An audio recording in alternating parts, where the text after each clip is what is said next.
ابن عباس بیان کرتے ہیں رسول اللہ صلی اللہ علیہ وسلم کو بیماری آ گئی، لما حضر رسول اللہ وفی البیت رجال، آپ کے گھر میں کچھ لوگ تھے اور ان لوگوں میں عمر بن خطاب بھی تھے۔ نبی علیہ الصلوۃ والسلام نے فرمایا ہلم اکتب لکم کتابا لا تضلوا بعد، کوئی لے کے آؤ میں آپ کو لکھ دیتا ہوں۔ یہ بڑی معروف روایت جس کو حدیث کرتاس بھی کہتے ہیں، قلم دبات۔ انجینئر صاحب بڑا اٹھاتے ہیں اس حدیث کو، انجینئر محمد علی مرزا، کہ اللہ کے نبی نے کہا، اور انجینئر صاحب سے پہلے بھی شیعہ، انجینئر صاحب کا کوئی بھی پوائنٹ ایسا نہیں ہے جو انہوں نے نیا اٹھایا ہو، یہ بات یاد رکھیں، یہ میں چیلنج کے ساتھ بات کہتا ہوں۔ ایک پوائنٹ انجینئر صاحب کا، انجینئر محمد علی مرزا کا ایک پوائنٹ ایسا ہو جو انہوں نے اپنی طرف سے اٹھایا، ان سے پہلے کسی نے نہ اٹھایا ہو۔ انجینئر صاحب کو سننے والے بندے یہ دعویٰ کرتے ہیں کہ بڑا جناب نئے سے نئے پوائنٹ لے کے آتا ہے، کوئی ایک پوائنٹ آپ مجھے بتا دیں کہ یہ انجینئر صاحب سے پہلے کسی عالم نے نہ اٹھایا، یا وہ اگر تو وہ صحابہ کے خلاف ہے تو وہ شیعہ کے کسی نہ کسی بندے نے اٹھایا ہوگا، انجینئر صاحب نے صرف اس کو پکڑ کے ہائی لائٹ کیا۔ اگر وہ رفع الیدین یا فروعی مسائل میں ہوگا یا شرک کے خلاف ہوگا، بدعات کے خلاف ہوگا، تو وہ انجینئر صاحب سے پہلے اہل حدیثوں نے اٹھایا ہوگا۔ انجینئر صاحب صرف کاپی پیسٹ اٹھا کے ہائی لائٹ کیے ہیں، مسئلے کی سمجھ آ گئی؟ تو یہ مسئلہ بھی انجینئر صاحب سے پہلے شیعہ بخوبی اٹھا چکے ہیں حدیث کرتاس، اور اس کے جواب بھی ہو چکے ہیں۔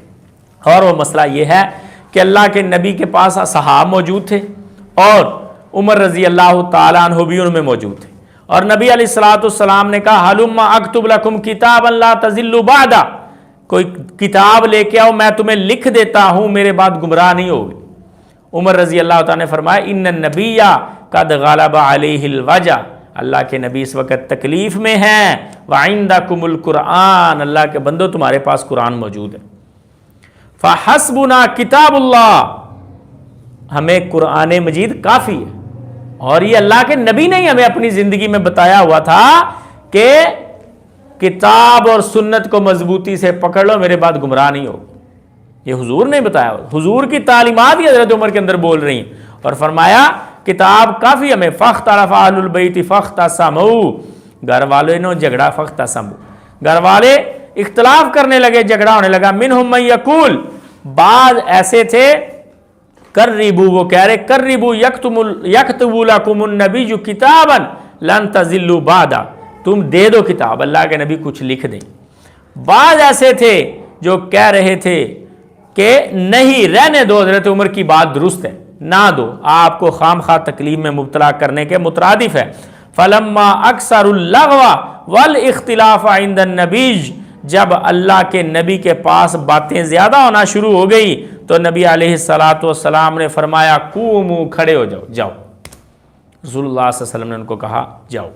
عبید اللہ کہتے ہیں کہ ابن عباس فرماتے تھے ان الرزیۃ کل الرزیہ ما حال بین رسول اللہ صلی اللہ علیہ وسلم بین ان یکتب لهم ذلک الکتاب من اختلافهم ولاغتهم، عبداللہ ابن عباس کہتے تھے کہ جو ہم کتاب نہیں دے سکے یہ غلطی ہوئی ہے، ہمیں چاہیے تھا کہ اللہ کے نبی سے کچھ نہ کچھ لکھوا لیتے، اختلاف نہ ہوتا۔ یہ جو آج کل اختلاف چل رہے ہیں یہ شاید اس بے برکتی کی وجہ سے چل رہے ہیں کہ ہم اللہ کے نبی سے لکھوا نہیں سکے۔ یہ عبداللہ ابن عباس نے کب بات کہی؟ جب امت مسلمہ میں اختلاف چل رہے تھے، یعنی جنگوں کی صورت میں۔ حضرت عمر کے دور میں کوئی اختلاف نہیں ہوا، بعد میں اختلافات چل رہے تھے، تو حضرت عبداللہ ابن عباس کہتے کہ اگر ہم اس وقت لکھوا لیتے تو شاید یہ آزمائشیں نہ آتی۔ یہ حضرت عبداللہ ابن عباس کا قول ہے۔ اب اس پر اعتراض کرتے ہیں لوگ کہ حضرت عمر نے قلم دوات کیوں نہیں دیا، اور شیعہ تو اس سے بھی بڑھ کے کہتے ہیں کہ اللہ کے نبی نے چونکہ حضرت علی کی خلافت لکھنی تھی اس لیے عمر نے جان بوجھ کے نہیں دیا۔ اللہ کے بندو، ساری زندگی حضرت رسول اللہ صلی اللہ علیہ وسلم ابو بکر کی خلافت کو پروموٹ کرتے رہے، اسی موقع پر جب نہیں ملا تبھی حضرت عمر کو کرنا تھا، حضرت علی کو کرنا تھا، پہلی بات۔ اور دوسری بات، یہ کس دن کی بات ہے؟ جب اللہ کے نبی کے پاس یہ اختلاف ہوا، اس دن کے بعد 4 سے 5 دن حضور زندہ رہے، اور نبی علیہ الصلوۃ والسلام مسجد میں بھی آئے، آ کے حضرت نے جماعت بھی کروائی، حضرت ابو بکر کو مصلی پہ کھڑے دیکھ کے مسکرائے بھی، خوش بھی ہوئے۔ تو اگر حضرت علی کی خلافت ہی لکھنی تھی، تو جب اللہ کے نبی بعد میں صحت یاب ہوئے تو پھر خلافت کا نہیں بتایا؟ اور وہ عباس رضی اللہ تعالیٰ عنہ کی روایت کہ وہ بازار میں جا رہے، انہوں نے پوچھا حضرت علی سے کہ کیسے ہیں آپ حضرت رسول اللہ؟ انہوں نے کہا جی ماشاءاللہ آپ ٹھیک ہیں۔ انہوں نے کہا ٹھیک ہیں تو پھر یہ پریشانی والی بات ہے، ہمارے خاندان میں ایسے ہی موتیں ہوتی ہیں، پہلے بیماری آتی ہے، پھر تندرستی آتی، پھر بندہ فوت ہو جاتا ہے، یعنی بیماری کے بعد تندرستی آئی، حضور مسجد میں بھی آئے، آپ نافذ کر سکتے تھے۔ حضرت علی اور حضرت عبداللہ ابن عباس کے کندھوں پہ ہاتھ رکھ کے، فضل بن عباس کے کندھوں پہ ہاتھ رکھ کے مسجد میں آئے، حضرت علی کے کان میں کہہ دیتے، حضرت علی تو شیر خدا خود نافذ کر لیتے اپنی بہادری سے، حضرت رسول اللہ ان کو بتا دیتے۔ اور اللہ کے بندو، آپ گویا یہ تاثر دے رہے ہیں کہ حضرت رسول اللہ صلی اللہ علیہ وسلم عمر کے ڈر کی وجہ سے حق چھپا گئے۔ کتنا بڑا الزام ہے حضرت رسول اللہ کے اوپر، کیا گستاخی نہیں ہے نبی کریم صلی اللہ علیہ وسلم کی، جو مکہ کے مشرکین کے ڈر سے بھی لا الہ الا اللہ نہ چھپا سکے، وہ مدینہ میں اپنی پوری پاور کے باوجود اکیلے عمر سے ڈر کے چھپا جائیں گے؟ یہ حضرت رسول اللہ صلی اللہ علیہ وسلم کی گستاخی ہے، یہ بات یاد رکھیں۔ اور حضرت علی رضی اللہ تعالی نے ساری زندگی میں کبھی یہ دعویٰ نہیں کیا کہ میری خلافت ابو بکر کی جگہ بنتی، کبھی یہ دعویٰ نہیں کیا، کبھی اس وجہ سے کسی کے درمیان لڑائی نہیں، بلکہ صحابہ میں سے ایک کا دعویٰ دکھا دے، ایک کا دعویٰ، کسی ایک صحابی نے یہ دعویٰ کیا کہ حضرت رسول اللہ صلی اللہ علیہ وسلم، یہ تو بہرحال شیعہ کی بات ہے نا، خلافت علی والی۔ بہرحال اب ایک ہے سنیوں کا اپنا سوال، بعض سنیوں کا، کہ پھر حضرت عمر نے کیوں نہیں دی قلم دعا؟ اور اللہ کے بندو، وہ آپ سے اور ہم سے زیادہ محبت کرنے والے تھے حضرت رسول اللہ کے ساتھ۔ کیا حضرت عمر کی محبت کے دلائل آپ کے سامنے نہیں ہیں؟ اللہ کے نبی نے کہا عمر سب سے زیادہ محبت کس کے ساتھ کرتے ہو؟ انہوں نے کہا جی حضور آپ کے ساتھ کرتا ہوں سوائے اپنی جان اور اولاد کی۔ رسول اللہ نے فرمایا نہیں، کام نہیں بنے گا۔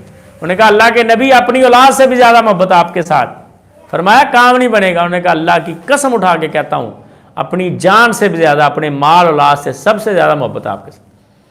اللہ کے بندوں، وہ ہم سے زیادہ محبت کرنے والے تھے، وہ اللہ کے نبی کے دکھ سکھ کو سمجھنے والے تھے، وہ اللہ کے نبی کو پریشان کرنے والے نہیں تھے کہ آپ کی طبیعت خراب ہے ہم آپ کو ان تکلفات میں مبتلا کر دیں۔ سارا دین تو حضور نے پہلے پہنچا دیا، اور اس سے پہلے حضور نے حجۃ الوداع کے موقع پر یہ اعلان کر دیا تھا کہ کیا میں نے تمہیں دین پہنچا دیا؟ صحابہ نے کہا پہنچا دیا، دین مکمل ہو گیا۔ اور اللہ کے بندو، ایک سائڈ پہ آپ کہتے ہیں کہ قرآن مجید میں حضرت علی رضی اللہ تعالیٰ عنہ کی خلافت تھی جو پارے حذف ہو گئے، دوسری سائڈ پہ آپ آگے کہیں کہ قرآن مجید کے علاوہ لکھ کے دینا تھا۔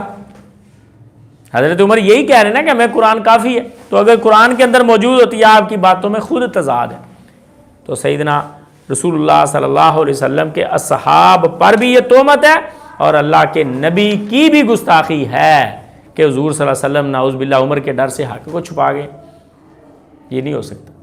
اور سیدنا علی رضی اللہ تعالیٰ عنہ اگر یہ سمجھتے کہ حق میری خلافت ہے تو وہ اس کا اظہار کرتے، بلکہ نافذ کرتے۔ حضرت علی کو کسی سے ڈرنے والے تھے، اور اس کو نافذ کرتے کہ میری خلافت حضرت رسول اللہ صلی اللہ علیہ وسلم نے بیان کیا لہذا خلیف، بلکہ اس کے برعکس ابو بکر کی خلافت کے اوپر اتنے دلائل ہیں، اتنے دلائل ہیں، حضرت صاحب کتاب پوری لکھی جا سکتی، اور لکھی ہیں لوگوں نے کتابیں خلافت ابی بکر کے اوپر۔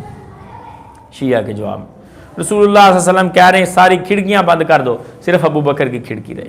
رسول اللہ صلی اللہ علیہ وسلم اپنی جوانی میں کہہ رہے ہیں مدینہ کے اندر جب صحیح صحت مند تندرست تھے، تب فرما رہے ہیں کہ میرا دل کر رہا میں ابو بکر کی خلافت لکھ کے دے دوں، میرے بعد اختلاف نہ ہو۔ اب اگر آپ کو کوئی عمر رضی اللہ تعالیٰ عنہ والی یہ روایت پیش کرے نا، تو آپ نے اسے یہی کہنا کہ بخاری میں جہاں آپ نے یہ روایت پڑھی اس سے ایک پہلی روایت بھی پڑھو۔ مسئلے کی سمجھ آ گئی؟ اس سے پہلی روایت کس کی خلافت پہ دلالت کر رہی ہے؟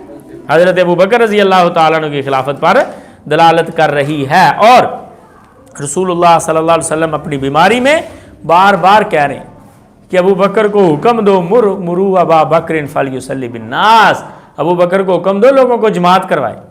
حضرت عائشہ نے کہا کہ نہیں حضور، ابو بکر سے کہاں کھڑا ہوا جائے گا آپ کی جگہ؟ فرمایا اس کو حکم دو وہ لوگوں کو جماعت کروائے، کیونکہ اللہ کے نبی کو پتا تھا یہ ایک دو نمازوں کا مسئلہ نہیں ہے، یہ خلافت کا معاملہ ہے۔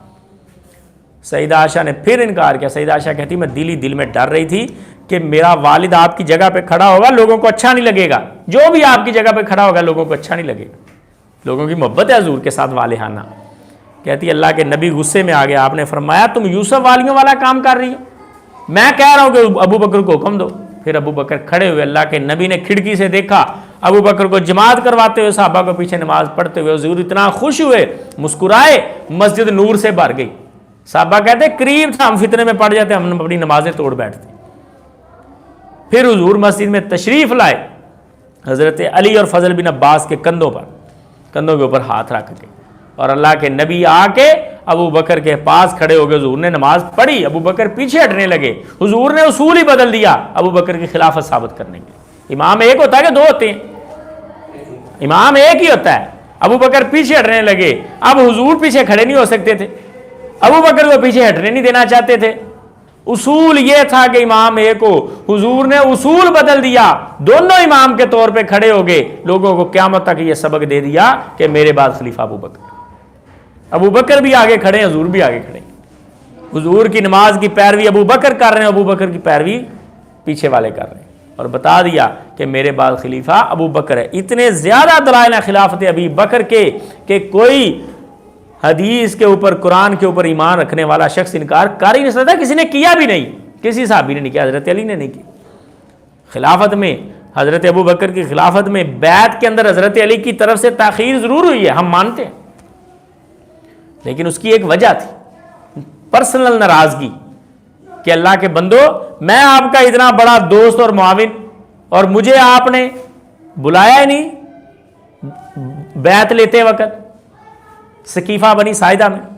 انہوں نے کہا اللہ کے بندو ہنگامی حالات میں سارے معاملات ہوئے ہیں, آپ کی بیعت اب ہم لے لیتے ہیں. تاخیر ہوئی, بعد میں حضرت علی نے کی بیعت.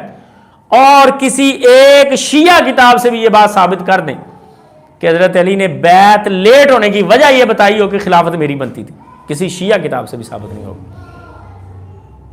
حضرت ابو بکر کی خلافت کو صحابہ نے متفقہ مانا, اور حضرت علی رضی اللہ تعالیٰ عنہ نے بھی بعد میں بیعت کی کچھ دیر بعد.